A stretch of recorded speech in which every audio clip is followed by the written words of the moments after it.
Welcome to the virtual back to school night.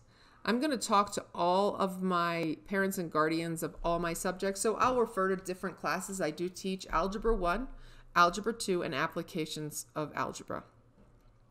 You can see the dashboard of my Canvas page. It looks similar to your students' page. I'm going to just navigate a little bit through my Algebra 1 because they're all very similar. I'm going to switch over to student view so you can kind of see what your child sees. I have a home page on both of them where they can go to my YouTube channel. They can see all my videos there and they can watch them from that channel if they need to. I tell all my students that they really need to live in the modules.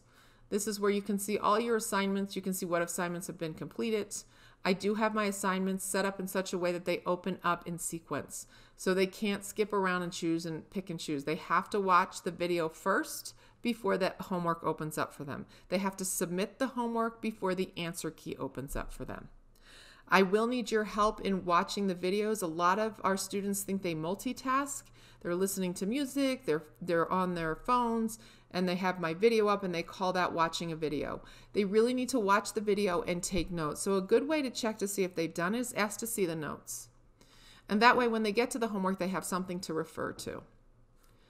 I will be not showing the videos in class. I will not be doing lectures in class. This is my way of giving more time to helping students individually and to go over specific problems in class. So that's my plan for the classroom. We'll be going over specific videos. For the classroom, we will be going over specific equations, problems, and making sure that students are understanding it. A good way to make sure that I cover what each student might have a question on is if they email me the unit and the section and the number. I'll make sure I do that problem in class because if they have that question, probably a lot of kids have that question.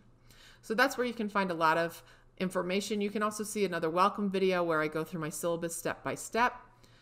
Announcements is a good place to look to see what the week is going to look like. I will be putting up a schedule every Friday.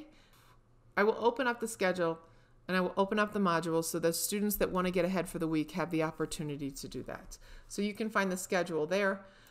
One of the best places to check to see how well your students are turning in work is in grades. This is a test student, so I can show you a couple different things on here. This student turned in their first day assignment late. I am not counting anything late for the first unit. After that, we'll see where we are, and then we will make a decision that works best for all of us. So you can see the student turned it in. They got a 10 out of 10, and then a check mark there. You can see the tell me about yourself assignment. They didn't turn it at all. So at this point, it would become a 0 in Infinite Campus. This is the one I really want you to see. If you see a little paper there, that means they turned in the assignment. However, something didn't, I either haven't graded it yet, or if you see this conversation bubble over here, that means I looked at it and there's something not right about it. So if you click on that conversation bubble, you will see my comments below. And in this case, I said, please resubmit, this document is blank. So if your student is telling you, well, I turned it all in and Ms. Cavanaugh's not doing it, go to the grades in Canvas and see if I'm making comments and then see if we can help them. It may be a technology issue. It may be that they're not understanding the math. I also will put in that conversation bubble, please look at number 3 and 4. You didn't seem to understand the material. Or if I see that that entire page was not done correctly, I'll say, we need to meet. You're not understanding this. I want to help you with it. On all my pages, you will find a syllabus specific for each course. I'm just going to go through the syllabus a little bit so you can kind of see my classroom expectations, my grading, and I'll speak to each class separately. So this is my Algebra 1 syllabus or course expectation or course outline. For all of my students, one of the big things the students need is a TI-83 or a TI-84 calculator. We've asked students to have a TI-83 or TI-84 calculator so that we can teach them how to use it as the best tool for the SATs. Using a graphing calculator has really helped our students to be able to think more deeply about problems. We are not taking the time to draw out a graph. Instead, we learn about the graph, we learn how to interpret the graph, and we interpret graphs. And that's really made our students think deeper about problems instead of just creating a graph. So you can go through here, you can see that notes are the responsibility of our students at this point. Those notes will be found on my Canvas page through a video, or they could go to my YouTube channel, and they can watch those videos and take notes. There will be assignments for every section. As I stated before, they only have to do odds or evens most of the time. There's answer keys for them to check once they've submitted their homework, and I'm always willing to help them with the homework. I need my students to take the assignments very seriously, to check their own work, to make sure they're doing it correctly. If they're having trouble, it's going to be their responsibility to speak to me. I am checking their homework, and I will be sending out notes on the homework through Canvas saying, hey, it seemed that you didn't quite understand this. We need to work on this together. Tests and quizzes. We used to do partner tests in Algebra 1. That's not going to be possible this year, so you can kind of see what we used to do. This year, we will just have regular tests. The grading policy for Algebra 1 and Algebra 2 are tests and quizzes count 70% of their grade, and homework counts 30% of their grade.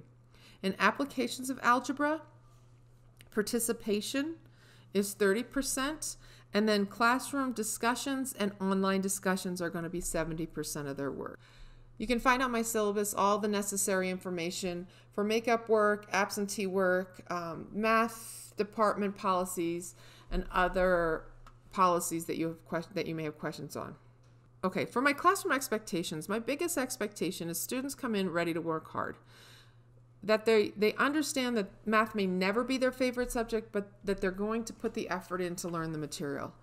To graduate from high school, students need to have 3 years of math, 3 full math credits. Each semester counts half a credit.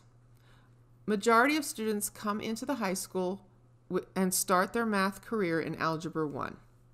If they progress at a regular pace, they would take Algebra 1 their freshman year, Geometry their sophomore year, and their junior year they would take Algebra 2. Then senior year they'd have a lot of different choices. If they were planning on a math career, they could take Trig and Pre-Calc. If they're not planning a math career but want to go to college, they're going to need a 4th year. We have Advanced Quantitative Reasoning. That's a good course for just learning budgets and how to do problems in the real world. We also have an AP Statistics course, which if anybody's gone to college, you know that statistics is useful in almost every college career. Statistics is useful in every college major. So they're the 3 choices if they move along a regular progression. There's some other ways to progress. You can progress a little faster. There's some way to do some online work if you want it, but that's the average progression. Those of you in applications of algebra, those students will get, if they pass both core applications of algebra and Algebra 1, will get 2 credits their freshman year for math, and they both count towards graduation. They then would take Geometry their sophomore year, as everyone else does, and then they have some decisions to make after that. If they're not planning to go to college and they just need their 3 years of math, they can be done math by their sophomore year. A lot of our students choose to go to Career Start. Career Start will give you college credit as well as high school credits. I do talk a lot about that with my students just to give different options. So there's a lot of different avenues, different ways they can do their math career. So the class expectation is that they come in, they do their work, they be on time, and they're ready to do their very best every day. I do understand that we all have days that things aren't great, and I've talked to my students about letting me know that so that I can work with them and we can figure out what works best for them. For TARD, if students are late the first time, they get a warning. The second and third time, then it's a 15-minute detention. I usually don't have to go any further than that, and I usually have a conversation with students. If it goes further than that, it then will go to our dean of students, and there would be a school detention. After that, it could become an office referral. I've never had it go that far, but that's my policy for tardies. Inappropriate behavior or language are not acceptable and often will result in a conversation with me first so we can see what we can do to alleviate the behavior that's not appropriate in the classroom. If I find your student cheating on a homework assignment, we will have a discussion. Cheating on a test or a quiz could result in a 0 for that assignment. Cell phones are a little different this year. There are going to be many times that I'm going to ask your students to pull out their cell phone for use. If, however, I've asked them to put their devices or cell phones away and they still have it out, the first time I will usually ask them to turn it over and put it away. It's almost a warning. I don't mind that they have it sitting on their desk as long as it's face down and they don't touch it. That often is too much of a temptation for our high school students because the minute they hear a buzz, they have to pick it up and they need to look and see what's going on in the world. So if that becomes a problem, I ask them to put it in their backpack. If a student has already put it in their backpack or they continue to pull it out, I will ask them to put it in my desk drawer.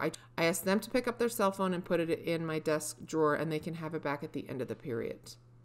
If it becomes a habitual habit, I will usually contact the parent or guardian at that point, and we will make a plan together. I've had plans where students walk in and the first thing they did was put it in the drawer for the whole period because they just couldn't handle it. That was as far as I've ever had to go with cell phones. If it becomes an even more difficult issue, it can end up where I send it down to the office and a parent has to come in to retrieve it. Again, I've never had to go that far. I usually communicate with a guardian or with a parent, and I communicate with a student, and we figure out a plan that works so that they can do their best work and not be distracted by their cell phone. One of the things you will see on my syllabus was something we came up with Lewis Palmer High School a couple years ago. It says, I strongly encourage my students to see me personally or email if they have a question or a concern about policies, assignments, or grades. This helps them learn to advocate for themselves in a respectful and productive way. Please feel free to contact me with questions or concern about your student's progress at any point after your student has done so. We really want students to contact teachers. Parents are great, but I want to hear from your students. Oftentimes, we need to make a plan together, and they know their schedule better. They know what's going on in the building, and we can figure out how to best help them in that situation. I do encourage students that if they're emailing me to CC their parent or guardian so that you're aware of the conversation that's going on and you can see they're advocating for themselves. I don't mind speaking to you, but oftentimes if a parent emails me, I will email back and say, here's the plan, and have your student speak to me so that we can make a plan together. We're just working on them learning how to speak to authority, what's an appropriate way to talk to their teacher, and how can we teach them to be the adults they need to be. Almost all of you have already signed the course letter acknowledgement and turn that in. If you haven't, if you could please sign that and send that back to me. I've always wanted to be a teacher. If you look at my kindergarten yearbook, you'll see I wanted to be a teacher, as many kids at that age do. But as the years progressed, I realized I really enjoy working with teenagers. I love working with your students. It's the best job in the world, being in a classroom with your kids. This year's unusual, it's different, it's difficult, and I understand that. Please communicate with me if your child is having emotional issues, if they're depressed, anxiety. I understand that. I have 4 kids of my own, and this year has been difficult. I also understand that you're getting a lot of communication thrown at you, and sometimes you miss stuff, because I do. Please don't feel like you can't ask for a clarification or that your student can't ask the same question 4 or 5 times. This is very overwhelming for all of us. I want to be adult support for your children. I want to make sure they feel safe in my classroom. And then if all of that is true in my classroom, I know that they can learn math. It's really important to me that they understand that I'm a safe adult in their life. So I look forward to working together with you and with your students. I'm hoping at some point I get to see their whole face without their masks on. I'm really hoping this year that I get to see all my classes together in one room. But for now, we're going to make the best of what we can do. I'm just happy to be with my students in the classroom. And we're all going to work together and try to be flexible and try to give each other grace as we go through this situation. And hopefully at the end of the year, your students will have learned a year of math, and maybe they have learned to communicate better with adults, and we can move on from this. And thanks for listening to my virtual back to school recording. If you have any questions or concerns, feel free to email me at mcavanaugh@lewispalmer.org. Thank you.